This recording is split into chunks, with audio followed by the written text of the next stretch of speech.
Sebagai akibat daripada satu coup PKI yang gagal pada tahun 65, memang ada daripada tahanan-tahanan daripada Partai Komunis Indonesia itu. Golong B adalah mereka yang salah, akan tapi mengenai bahan pembuktian untuk diajukan pada pengadilan kurang meyakinkan.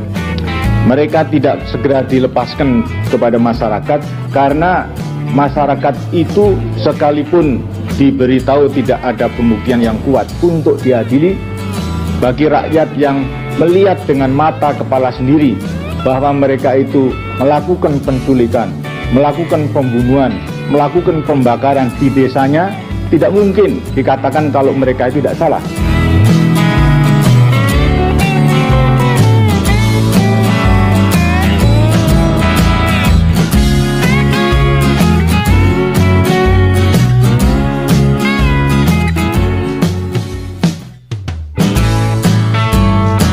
Kudeta merangkak itu bergelimangan darah. Teror dan teror tidak henti-hentinya, saling susul-menyusul, seolah tiada yang mampu menghentikannya. Teror mental dan fisik yang dimulai sejak 1965 dilanjutkan pada pemilu 1972. Gembar-gembor bahaya laten PKI terus didengungkan untuk memperkuat rezim Soeharto. Pertama, darah para jenderal yang dibantai pada tanggal 1 Oktober 1966. Kedua, darah Untung dan Suparjo yang dimanipulasi. Ketiga, darah Samka Maruzaman yang dikhianati. Dan keempat, jutaan kaum komunis, keluarga, simpatisan komunis, keluarga mereka, kaum buruh, dan para petani.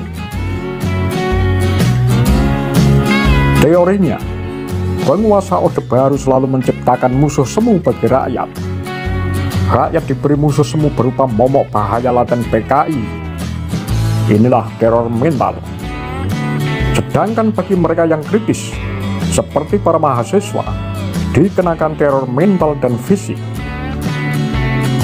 Soeharto yang pada 1966 menggerakkan mahasiswa dalam perjalanan kekuasaannya malah meneror mahasiswa.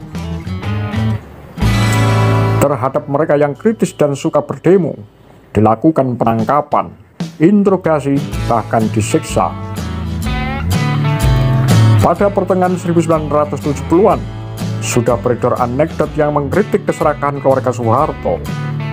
Misalnya, kalangan mahasiswa memberi julukan istri Soeharto, Siti Soehartina, biasa dipanggil Ibu Tin, dengan julukan Ibu Tin Persen. Artinya, Ibu 10%. Menurut pembicaraan di kalangan mereka, Ibu Tin sering minta komisi 10% jika ada investor asing masuk ke Indonesia.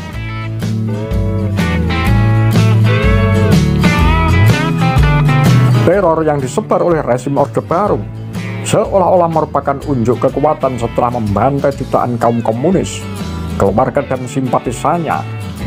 Seolah diumumkan, jangan macam-macam dengan penguasa, buruk kepada masyarakat. Perkelahian massal di Sambas, Kalimantan Barat yang memamerkan pembantaian yang mengerikan.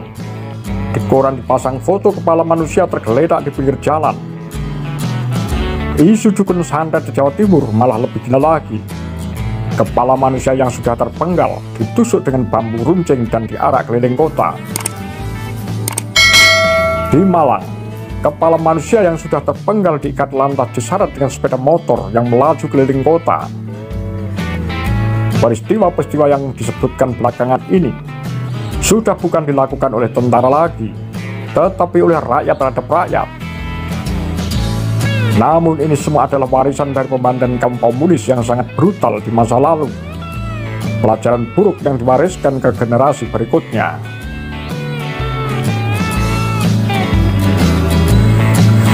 Mengetahui kejahatan kemanusiaan dan tidak mencegah saja sudah merupakan kejahatan terhadap manusia. Lalu di mana tempat Soeharto yang luput dari hukum? Soeharto mengatakan bahwa dia berada di rumah sakit RSPAD Gatot Subroto sampai menjelang tengah malam, lantas pulang ke rumah.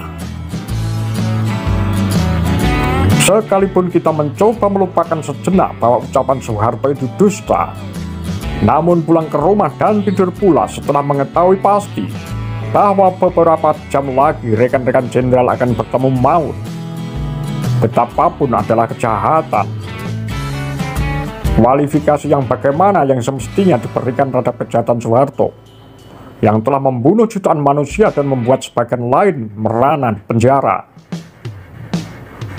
Ya, kualifikasinya apa? Penghancuran PKI yang diikuti dengan pembunuhan jutaan manusia mendapat dukungan kekuatan imperialisme internasional, terutama Amerika Serikat yang mengklaim diri sebagai negara demokrasi. Ini adalah bentuk penghancuran struktur suatu negara, khususnya Indonesia, yang sangat besar sejak Perang Dunia Kedua. Kekejamannya tidak pernah dibayangkan sebelumnya oleh siapapun, termasuk oleh kita sendiri, juga orang-orang yang menyaksikan langsung semua peristiwa di tingkat elit politik Indonesia saat itu. Peristiwa ini bukan hanya peristiwa intern Indonesia, tetapi Indonesia dan dunia.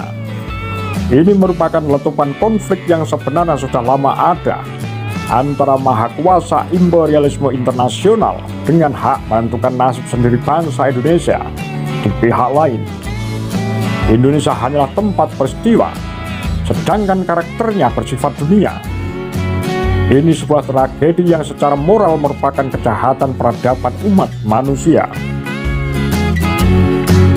Sebagai konsekuensi logis dari peristiwa ini adalah memfasiskan kehidupan negara, bertentangan dengan harapan ahli-ahli teori modernisasi. Hasil dari semua itu adalah penyebaran kapitalisme, termasuk ke Indonesia. Tetapi di Indonesia, penyebaran kapitalisme tidak diikuti dengan lahirnya negara berjuis demokrasi liberal seperti Amerika Serikat dan Eropa Barat. Hal itu tidak tercipta di Indonesia. Sebagai gantinya, ternyata perkembangan kapitalisme di sini melahirkan negara birokrasi militer. Pada perkembangan berikutnya, melahirkan berbagai persoalan bangsa yang sulit diatasi oleh generasi penerus. Di sisi lain, kebungkaman terhadap kejahatan manusia dan kemanusiaan harus segera diakhiri. Atas nama kawan-kawannya, keluarga dan kerabat korban, atas nama semua anak bangsa yang dibunuh, atas nama anak-anak yang kehilangan orang tuanya, atas nama anak-anak yang selama bertahun-tahun ikut ibu di penjara, atas nama golongan manapun yang sudah dianiaya dan disembelih oleh rezim Soeharto.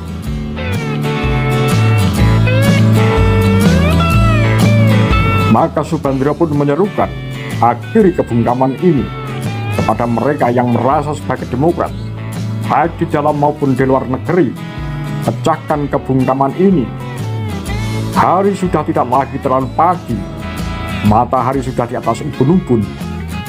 Eksistensi rezim kriminal Soeharto ditegakkan oleh segelintir elit Indonesia, para jenderal fasis, pendukung sipil dan teknokratnya, serta kaum konglomerat yang kemudian terbukti serakah dan rakus. Mereka mengembangkan model kapitalisme abad ke-18 yang tidak manusiawi dalam memacu kapitalisme di Indonesia selama lebih dari 3 dekade. Sekarang ini tidak lagi terlalu pagi kita memasuki titik awal.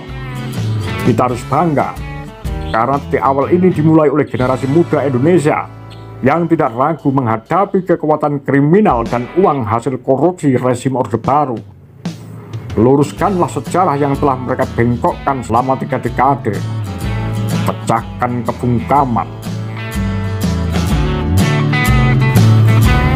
Ditulis oleh Dr. Haji Subandrio dalam kesaksianku tentang G30S.